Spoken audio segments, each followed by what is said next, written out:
Alors, bonsoir à tous. Donc, ici Talu pour vous raconter un petit peu le récit de la nativité de Jésus notre Seigneur. Alors, ce récit commence par un fait que je pense qu'il convient de souligner, surtout en cette année Covidée. Covidée, une année Covidée. Donc, surtout en cette année Covidée qui a été marquée par la pandémie et cette pandémie qui a fait dire à certains euh, que le monde échappe au contrôle de Dieu. Certaines personnes l'ont pensé. Mais le récit de la nativité commence par un fait qui prouve le contraire. En fait, c'est toujours Dieu qui gouverne le monde, malgré les apparences qui échappent à la compréhension de beaucoup de personnes. Alors, qu'est-ce qui se passe? Pour prouver que c'est Dieu qui gouverne le monde, on a l'empereur César Auguste, qui gouverne le monde à l'époque. Et dans sa chaise, il prend un papier, il signe un décret, il ordonne un recensement de toute la terre. Luc chapitre 2, verset 1.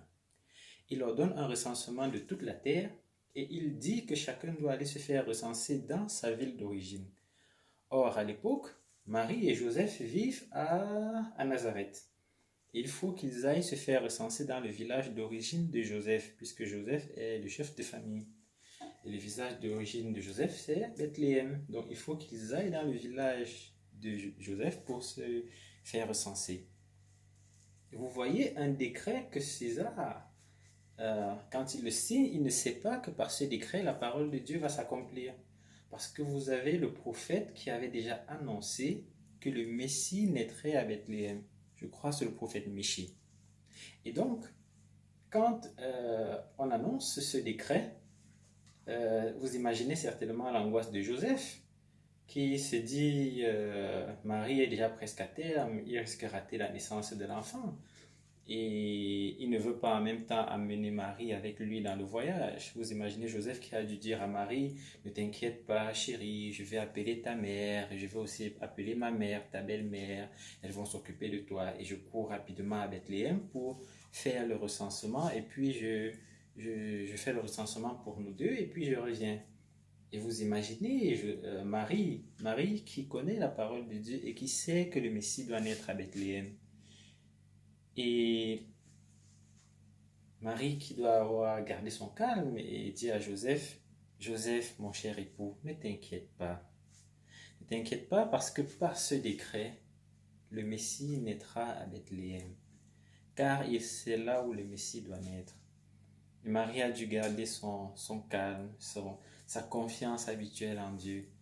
Et Joseph, qui on peut imaginer un petit peu en train de dire, oh oui, mais tu as à terme, qui a dû dire, ok, allons-y. Ok, allons-y. Et donc, Marie et Joseph vont donc prendre la route pour Bethléem, qui est à plusieurs jours de marche. Vous imaginez une femme qui est à terme, qui fait ce genre de voyage. Il faut souvent beaucoup respecter Marie, hein. Donc, Marie et Joseph vont donc faire le voyage, arriver à Bethléem, où le Messie doit naître. Et arrivés à Bethléem, une fois qu'ils arrivent là, l'étoile apparaît dans le ciel. Une étoile qui va attirer les mages. Et je profite pour dire, ce ne sont pas les rois mages. Il n'y a pas de rois mages, ce sont les mages. La tradition qui veut qu'ils étaient des rois, je ne sais pas d'où elle sort, mais ce n'étaient pas des rois, c'était des mages. Alors, les mages vont donc prendre la route. Et une tradition dit également que ces mages représentaient tous les continents. On dit qu'ils venaient d'Afrique, d'Europe, d'Asie, donc c'est un peu comme toute la terre qui vient pour adorer le Messie. Et donc quand l'étoile apparaît et que ces mages savent lire les signes dans le ciel, ils prennent la route pour suivre l'étoile, pour aller là où ils savent que l'enfant va naître. Et logiquement, quand ils arrivent dans le pays où l'enfant doit naître, c'est un territoire qui est gouverné par Hérode. Alors ils se disent, bah, si c'est un roi qui est né, alors le roi doit être chez Hérode. Ils se disent que le roi doit être chez Hérode, c'est normal. Si l'enfant naissait en Allemagne et que les mages arrivent, ce serait normal qu'ils aillent chez Merkel. Ou si c'était au Cameroun, ce serait normal qu'ils aillent chez Paul Biya. Et donc, quand ils arrivent là, ils vont naturellement chez l'empereur, chez le gouverneur Hérode. Ils disent, nous avons vu l'étoile de l'enfant et nous sommes venus pour l'adorer. Nous sommes venus pour l'adorer. Et Hérode, il est bouleversé. Et après, Hérode va jouer la carte de l'hypocrisie, c'est-à-dire, il dit, non, il n'est pas ici, mais continue à suivre l'étoile, et dès que vous le trouvez, venez me dire pour que j'aille moi aussi l'adorer. Évidemment, il mentait, il voulait tuer l'enfant. Alors, les mages continuent leur chemin, et ils arrivent là où l'enfant naît. Ils apportent des présents, de l'or, de l'encens et de la myrrhe. Pourquoi l'or, l'encens et la myrrhe, nous allons le voir plus tard. Toujours est-il que, également, on a des anges. Une fois que Jésus naît, on a des anges qui apparaissent dans le ciel et qui chantent la gloire de Dieu. Et les bergers qui sont en train de garder leur troupeau, les bergers entendent cet hymne et ils demandent aux anges. Les anges leur indiquent, allez à Bethléem, car là est né le Messie. Et donc, c'est comme ça qu'à la crèche, quand Marie et Joseph arrivent, quand Marie et Joseph, qui n'ont pas pu avoir de place dans les maisons respectables, comme on dit, les maisons respectables, Marie et Joseph vont donc être rejoints sur place avec d'un côté les mages qui ont suivi l'étoile de très loin et de l'autre côté les bergers qui n'étaient pas loin mais qui ont également suivi l'invitation des anges. Et tous arrivent pour adorer. C'est une scène qui est formidable parce que les mages représentent toute la terre, comme on dit, représentaient tous les continents. Non, c'est toute la terre qui vient adorer l'enfant Jésus, l'enfant Dieu. On voit également les bergers qui viennent adorer l'enfant Dieu, c'est-à-dire à la fois les riches comme les pauvres, à la fois tous les continents. Et un autre fait marquant, comme je disais tout à l'heure, c'est les présents qu'on apporte à Jésus, l'or, l'encens, la myrrhe. Ce sont des présents qui ne sont faits en fait qu'au roi. Et donc quand les mages sont venus, ils savaient qu'ils venaient adorer un roi. Ils savaient qu'ils venaient adorer un roi. Et donc, parmi ces présents, il y a l'or. À quoi sert cet or? On va un petit peu s'étendre. Joseph, quand il est parti de Nazareth pour Bethléem, il a peut-être pris les affaires de 4-5 jours maximum, parce qu'il savait qu'il va faire un aller-retour et puis c'est terminé. Mais là, une fois qu'ils sont à Bethléem, le gouverneur Hérode, se rendant compte qu'il a été dupé par les mages parce que les mages ne sont plus venus lui dire où est-ce que l'enfant était, il rentre dans une colère et il décide de tuer tous les petits-enfants.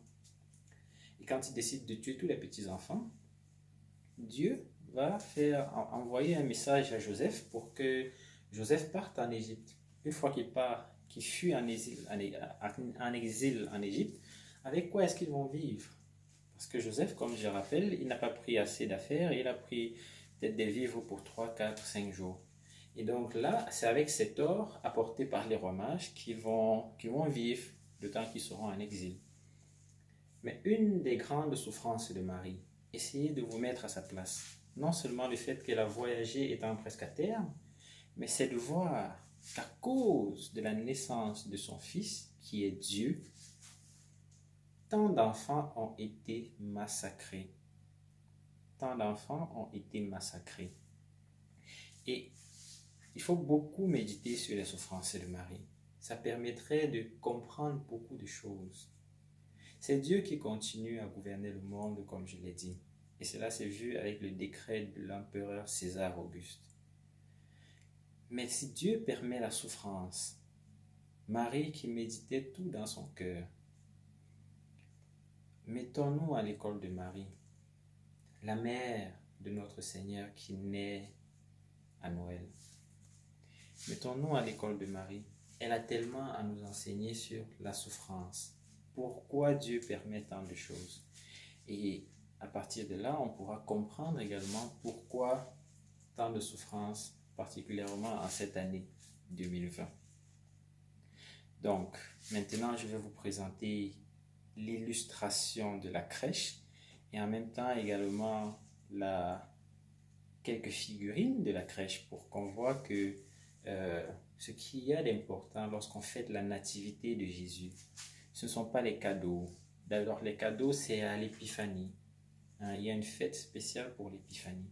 Ce ne sont pas les cadeaux, ce ne sont pas de faire de bonnes affaires économiques, ce n'est pas de manger de la bonne nourriture, ce n'est pas de, comment dire, ce n'est pas d'acheter un gros sapin de Noël. Ce qui est important et primordial, c'est de contempler l'événement. Comme par exemple ce que je viens de raconter, mais chacun de nous peut raconter cet événement. Et en la racontant, essayer de méditer chaque aspect. Je suis revenu sur 2 ou 3 petits aspects, mais en fait, tous les aspects de cette nativité de Jésus sont importants.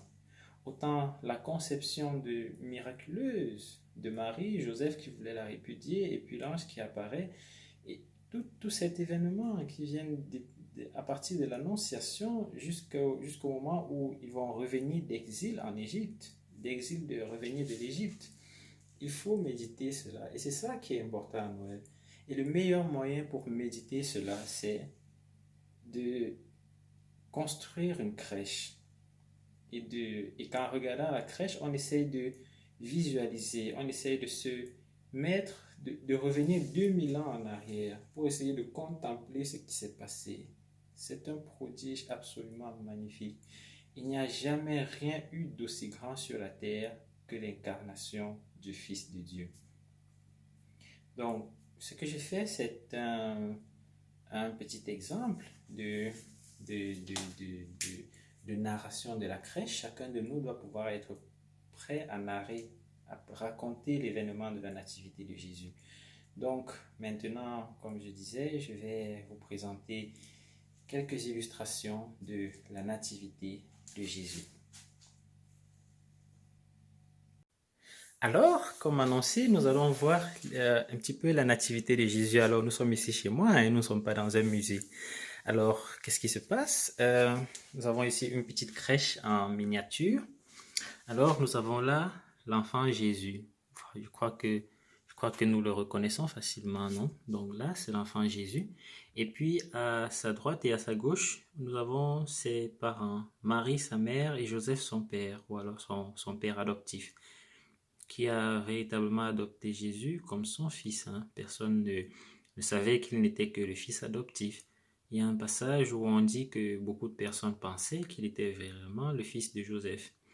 Donc, à droite là-bas, nous avons les trois mages qui viennent pour adorer avec leur présent, l'or, l'encens et la myrrhe. Et à gauche ici, on a un des bergers qui gardait le troupeau et qui est venu avec un de ses moutons.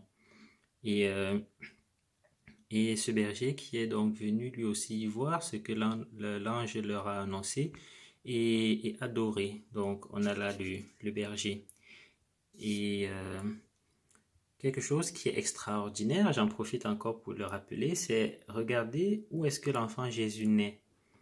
L'enfant Jésus naît et il est couché dans une mangeoire. Qu'est-ce qu'on fait dans une mangeoire? Dans une mangeoire, on dispose la nourriture des animaux.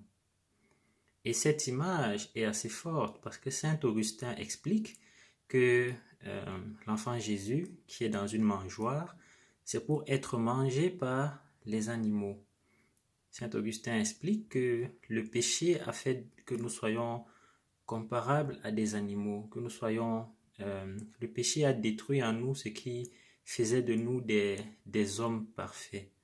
Et donc, Jésus-Christ veut que nous nous abaissions et que nous le mangions. Donc, c'est Jésus en naissant dans la mangeoire, en étant couché dans la mangeoire.